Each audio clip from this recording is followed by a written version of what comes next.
Spanning over 3 million miles across Montana, Idaho, and Wyoming, the world's first national park is unmatched in natural beauty. Each year, close to 5 million people visit the park to witness its abundant wildlife and diverse landscapes. From quiet forests to erupting geysers, from winding rivers to cascading waterfalls, from golden plains to towering cliffs. Most impressive, though, is the way it feels to hit one of the park's many trails, lose sight of the road, and forget one's worries. This is Yellowstone National Park. Though Yellowstone offers many lodges and campgrounds, in August of 2025, we returned to our favorite, Roosevelt Lodge Cabins, famous for its proximity to top trails and roaming wildlife. In this video, we will showcase why we chose Roosevelt's affordable 2-bed Roughrider Cabin for our past 3 visits to Yellowstone.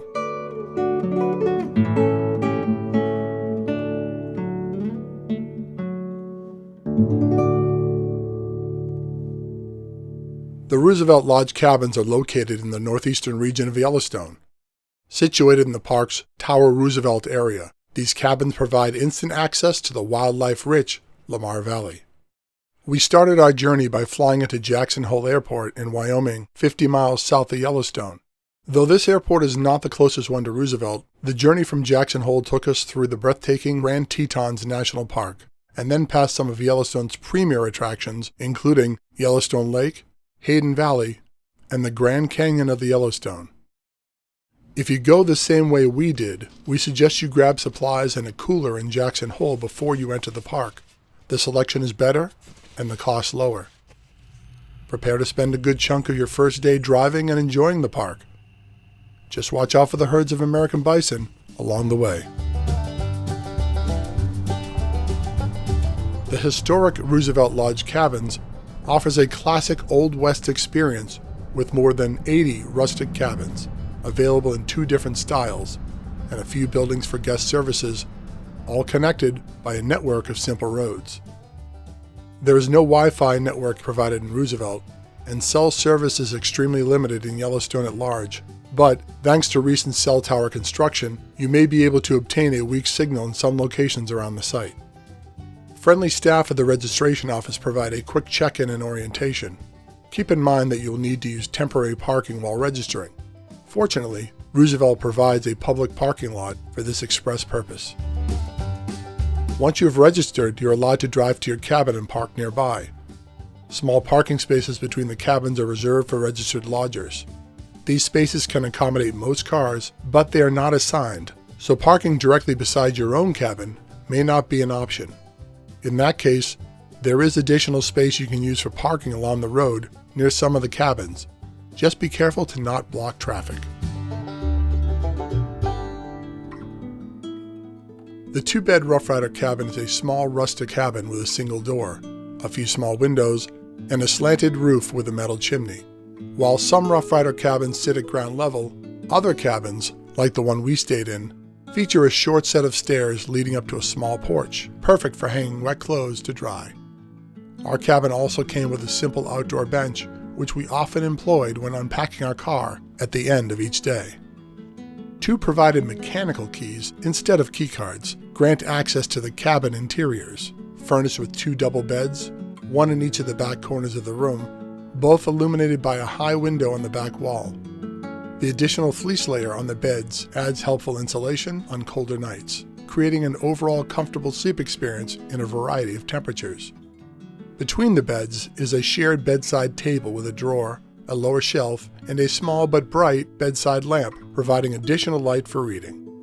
Behind the door is a place to hang coats and store other items. At the foot of the nearest bed to the door sits a sturdy wooden bench, which can be used for additional storage if needed. It is also the only seating option in the cabin beyond the 2 beds. Against the wall rests a rugged housing for the trash and recycling bins. Note that while this housing appears like a permanent fixture, we were able to move our housing elsewhere in the cabin to make better use of the available space. Above the trash and recycling, a shelf, some coat hooks, and some hangers offer storage for towels, jackets, and other items. The last corner of the cabin is occupied by a wood stove connected to the cabin's chimney. A layer of slate tiles elevates the stove above the wood floor and provides a place to store the stove peripherals, including fire tools and a bucket of wood blocks, which are the stove's sole fuel source. A provided fan acts as both additional ventilation for the stove and temperature control for the room. Even at night, the cabin is well lit. A prominent light switch by the door controls a large overhead light fixture. The electrical system also includes a few well-placed outlets for charging, though you may want to pack a power strip if you bring a lot of electronic devices with you.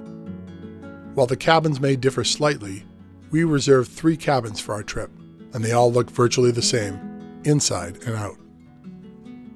3 shared bathroom facilities are scattered about the site. Each comes with several toilet stalls, a few free shower stalls containing soap and shampoo dispensers, and a bin for discarding used towels from your cabin. These bathrooms have power and lighting, so they're easy to find at night, though we still recommend a flashlight or headlamp.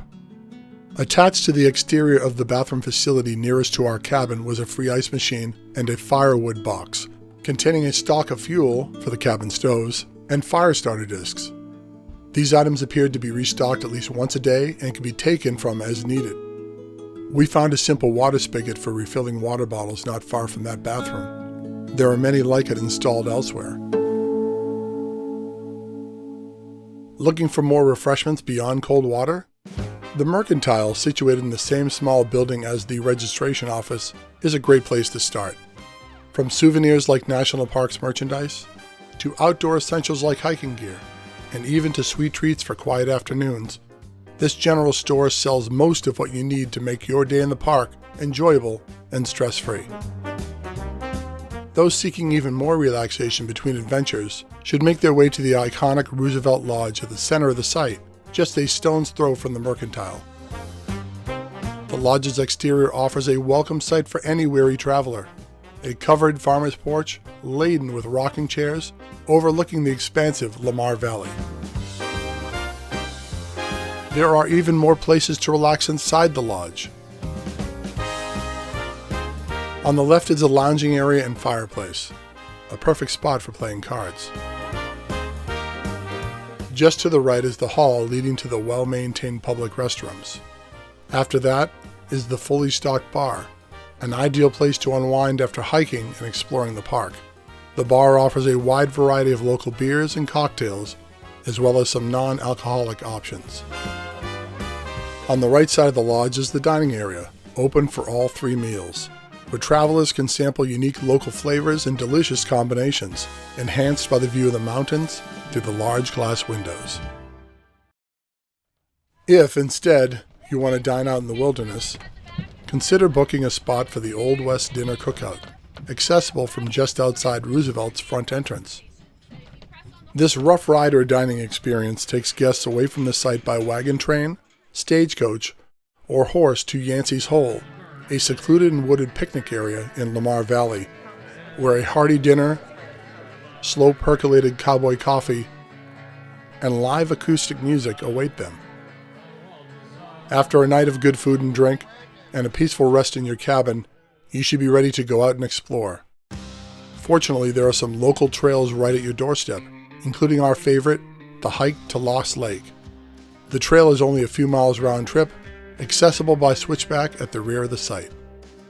Trails further from Roosevelt will require driving, so be sure to fuel up at the gas station just outside the site before venturing out. This is the only gas station for many miles. While you wait for your tank to fill, you can take advantage of the small store there, which provides the usual assortment of drinks and snacks, as well as simple lunch options like sandwiches and wraps, which are not available at the Mercantile. With gas in your tank and food in your pack, world-class trails are just a short drive from Roosevelt and ready to be explored. Many of the hikes through Lamar Valley will enable you to see bison, pronghorn, bears, and wolves. However, the true majesty of Lamar Valley, known as the Serengeti of North America, is that many of these beautiful creatures can be seen directly from your car as you pass by on the road. A longer drive will take you north past the famous geothermal features in Mammoth Hot Springs, through Yellowstone's Northern Gate, and into the town of Gardner, Montana. There you will find the Forever Yellowstone Visitor Center, as well as several grocery stores, restaurants, and bars. At night, if the weather cooperates, you'll be able to see the night sky brighter than you can most anywhere else. The lack of light pollution around Roosevelt provides an unblemished view of the constellations, and on occasion, the Milky Way itself. At the end of a long day of adventuring, there's no better place to be than under the stars in this magical corner of Yellowstone National Park.